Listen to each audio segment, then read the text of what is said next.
ka-DIY, bali baka ganito din yung mga problema ng inyong washing machine. Yung kusa siya nagde-drain kahit na naka-normal yung drain niya. Yan. Kung nakikita niyo mga ka-DIY, bali yung ano niya naka-normal siya. Oh. Yan. Bali hindi pa siya naka-drain. So ito yung sinasabi ko mga ka-DIY na kahit naka-normal, tuloy-tuloy yung drain niya mga ka-DIY. Ito, kung nakikita niyo mga ka-DIY, dito sa drain hose niya. Yan o. Yan, iangat natin yan. Oh, yan o. Yun. Nakikita niyo tuloy-tuloy yung drain niya kahit naka-normal yung selector niya. So ayun mga ka-DIY, bali tapusin nyo lang video na to para malaman nyo din kung paano ayusin ang ganitong problema at kung ano yung mga papalitan na mga pyesa. So ayun mga ka-DIY, bali sisimulan natin.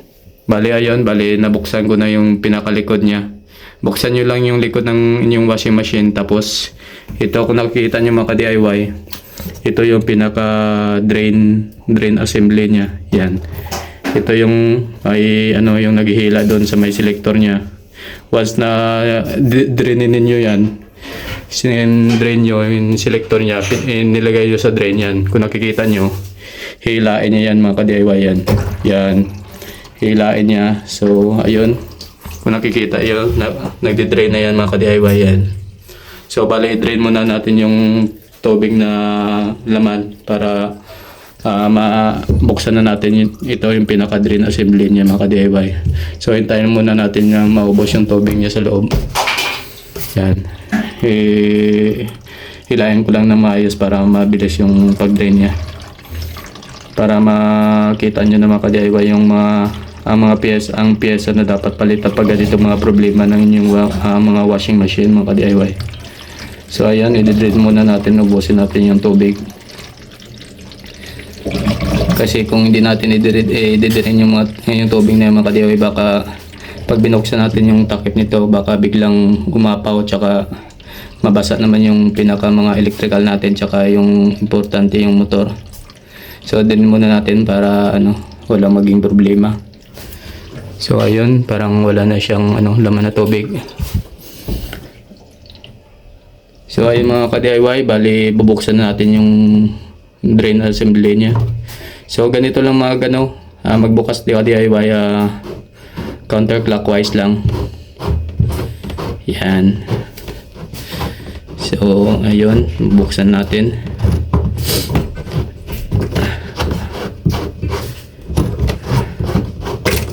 Ayun. So ayun mga ka-DIY, yung sinasabi ko na yung pinakaloob ng drain assembly niya. So meron yung mga ka-DIY na spring ito. Kung nakita nyo, yan yung spring, at saka ito yung pinaka niya, rubber rubber seal. Ito yung nagsisil dito sa drain niya mismo, sa body ng drain. So sa nakikita ko mga ka-DIY, so tingin ko ito talagang problema ka-DIY. Kung tingnan nyo yung pinaka-spring niya, yun. Tingnan nyo, bali kalawang na siya mga ka-DIY. Bali nangyayari pag ganito na yung sitwasyon ng spring yung mga ka-DIY, bali palitin na talaga to. Kasi once na medyo kalawangin na, bali parang wala na sang persa. Kumbaga yung persa hindi na masyadong malakas. Hindi na maitutulak ng maayos to yung pinaka niya, rubber seal niya. So bali ito yung papalitan lang natin mga ka-DIY. Kung ganito mga problema ng inyong washing machine na kusang nade-drain, ito lang yung dapat nyo palitan. Ito spring, at saka minsan ito yung pinaka-rubber niya. Kasi once na matigas na ito mga ka-DIY, yung pinaka-rubber niya, dito na rin nagsisimula yung tagas dito. Kasi pag matigas na yung rubber, parang bagay hindi na siya nagsisil ng maayos din.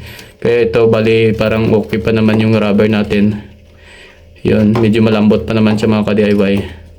Bali yung papalitan lang natin mga ka-DIY, ito yung spring niya. Kasi mukhang na, kalawangin na nga siya. So ayun lang mga ka-DIY, bali palitan natin to para masubukan na rin natin kung talagang spring yung pinaka-dahilan ng patuloy na pagtagas ng ating washing machine. So ayun mga ka-DIY, mabilis lang to mga ka-DIY. Pasensya na kasi parang isa lang yung kamay na gamit natin. Nakahawak yung isang kamay sa cellphone. So ayun, tingin ko kaya naman ng isang kamay ito mga ka-DIY. So ito, bali may ano lang yan mga ka-DIY. Bali parang may alambre yan siya. Ito. Bali ito yung ano yung nag-aawak dito sa may ano niya. May ano kasi yan, parang may plastic pa siya. Yan. Bali tanggalin nyo lang yung mga ka-DIY sa butas niya. Yan kasi yung mga butas na yung mga ka-DIY, bali adjustable yan. Bali pwede nyo ma-adjust yung ano niya. Kung yung butas na yan, tsaka yung alambre, pwede mo ma-adjust yung alambre kung gusto mo magano. Yung kusang ano, yung kung pag-sell niya, kung ano, mabilis siya mag-drain. Kung dito nyo ito sa pinakababa. Pag nilagay ang alambre diyan sa pinakababa, medyo mabilis yung pag-drain niya. So far mga normal lang, nasa gitna lang yung mga ka-DIY. So ayun, tanggalin natin. So ganito lang pagtanggal yan. Tanggal na. So pagkatapos, yan, matanggal yun na yung spring niya mga ka-DIY. Hilain nyo lang yan. Hilain na natin mga ka-DIY. Yun, hila lang. So ayun, mga ka-DIY, bali yan no. Kung nakikita nyo mga ka-DIY, talagang ano na siya, yung spring yan na deform na. O, kung nakikita mo, kumbaga hindi na siya naka-align. May portion na nakabuka na siya. Tsaka ano, pag hinahawakan ko, medyo malambot na talaga siya mga ka-DIY. Kumbaga wala na siyang pyersa, wala na siyang pyersa na may tulak kaya nang maayos yung pinaka-rubber niya. So ayun mga ka-DIY, bali meron akong nabili na din na bagong ano. At saka ito mga ka-DIY, kung nakita nyo. Bali parang nabin na siya, parang malapit na mapuputol may part na ito. Yan o. Yan ito. Yan, kung nakikita nyo yan, manipis na siya, at saka parang mapuputol na siya o. Talagang sira na talaga yung spring nito mga ka-DIY. So bali ayun mga ka-DIY, bali may nabili tayong ano, bagong spring. Yan ito. So kung nakikita nyo, medyo ano, iba talaga yung pinagkaiba ng ano, bagong spring sa luma. Yun. Nakita nyo, matigas talaga siya oh. Talagang mapiersa sa. Pag prines nyo, talagang mapiersa. Di tulad ng ganito yung luma, talagang wala na oh. Talagang sobrang lambot na, tsaka sira na talaga. So ayun mga ka-DIY, bali mabilis na yan palit. Yan, pag tinanggal nyo na, ibabalik nyo lang ito. Ibabalik nyo lang din dito, yan. Papasok nyo lang dyan sa may ano niya, ito. Yan, ipapasok nyo lang yan. Yan, bali linisin muna natin mga ka-DIY kasi tingnan nyo naman, medyo talagang kalawangin na rin siya sa loob. So linisin na natin mga ka-DIY. So bali ang video na to walang cut na ano, yung video na to walang cut mga ka-DIY, para just makita nyo talaga kung paano yung pagpalit natin ng ano, paano yung paggawa natin mga ka-DIY. So tapusin nyo lang video na to mga ka-DIY. Alam ko naman na ano, kayang-kaya nyo to mga ka-DIY, kahit mga babae, kahit mga ano dyan, yung gustong mag-DIY. Para iwas na rin, di ba? Malaking ano din to mga ka-DIY, malaki din yung masisave nyo kung kayo lang gagawa, di ba? Kaysa naman tawag pa kayo ng technician o ano. So sayang din yung magiging labor nyo mga ka-DIY, tsaka maiba yung magkano din yun, depende din sa mga ano technician na ang pagsingil nito mga ka-DIY. So madali naman ka-DIY, kahit sino kayang-kaya to. Ayun. So ayun mga ka-DIY, bali ayun, medyo okay na yung ano, pinaka-load ng ano niya, yung sa rubber niya, kasi tingnan niyo naman oh, talagang kalawangin na.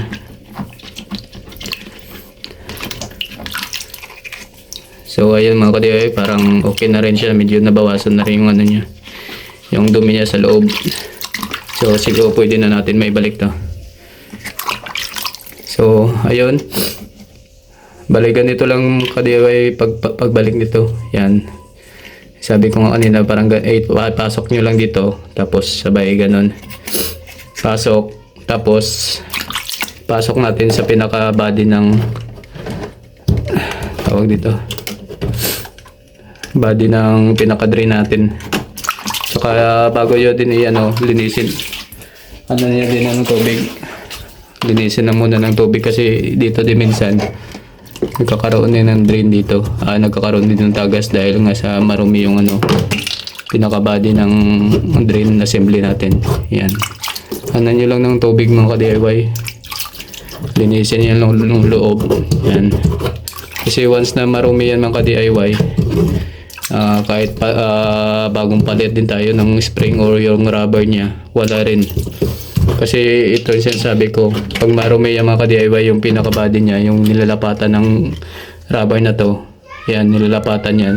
Kung marumi din yan, kahit anong tulak ng rubber nito, kung example may dumi yan sa loob niya, pinanilapatan niya, bali dyan din papasok yung tubig. Kahit may example mayroong madumi na nakalang na piso or something na madumi dyan, mga barya, minsan dyan din nagkakaroon. Tingnan nyo mga DIY, pag binuksan nyo din minsan, baka barya lang or mga madumi lang din yung yung dahilan ng pagkatagas ng drain nyo. So ayun, mukhang okay na mga ka-DIY, bali nalinisan na natin para sigurado tayo na walang magiging problema pagbalik natin uli ng rubber tsaka yung spring. So ayun mga ka-DIY, bali ganun lang. Pag nalinis nyo na yan, ipapasok nyo lang to yung pinaka rubber nya, tapos yung spring, yan ganyan. Yan, pasok nyo lang, tapos yung takip nya muna to, linisin na rin muna natin yung takip nya. Tingnan nyo lang, mukhang talagang magkakaroon ng tagas ito dahil nga sobrang dumi talaga. So ayun, bali pagkatapos nyan, naipasok nyo na yung spring tsaka yung rubber, tsaka na ito yung cover nya. So paglagay ng cover, ipasok nyo muna to yung pinaka nya yan, yung alambre na sinasabi ko, yung umawak doon sa may dito yan. Tapos ipapasok nyo lang to, yan ganyan, yan. So medyo mahirap mga ka-DIY pag medyo medyo matigas na siya mga ka-DIY.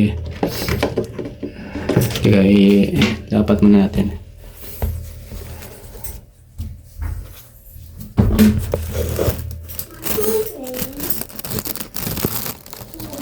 Magandang pesta mga ka-DIY.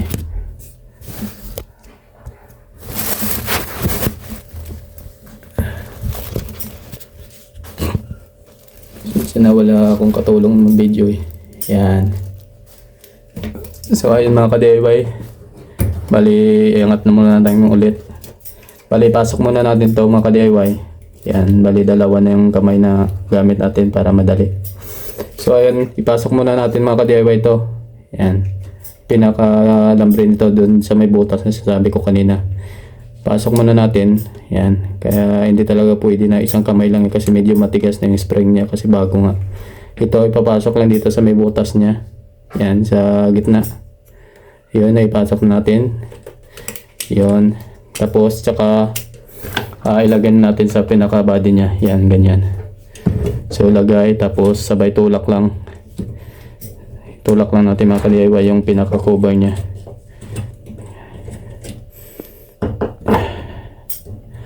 So, ayun. Yun. Tapos, ikot nyo lang clockwise. Yan mga ka-DIY. Ganyan lang kadali mga ka-DIY.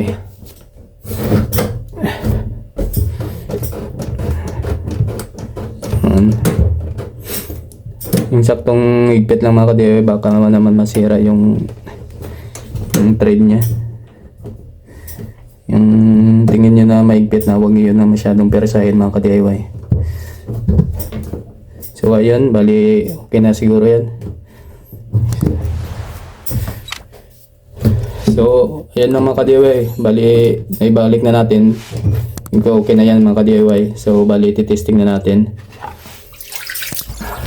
Lagyan na natin ng tubig yung niya sa loob.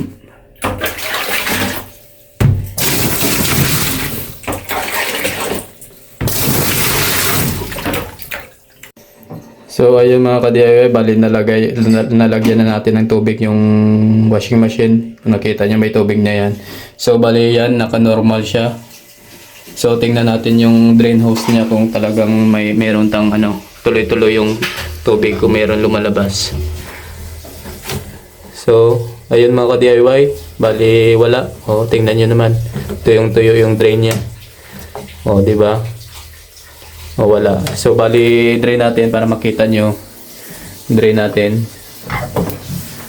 Yan. So ayun, nagde-drain siya mga DIY. Yan. Nakikita nyo.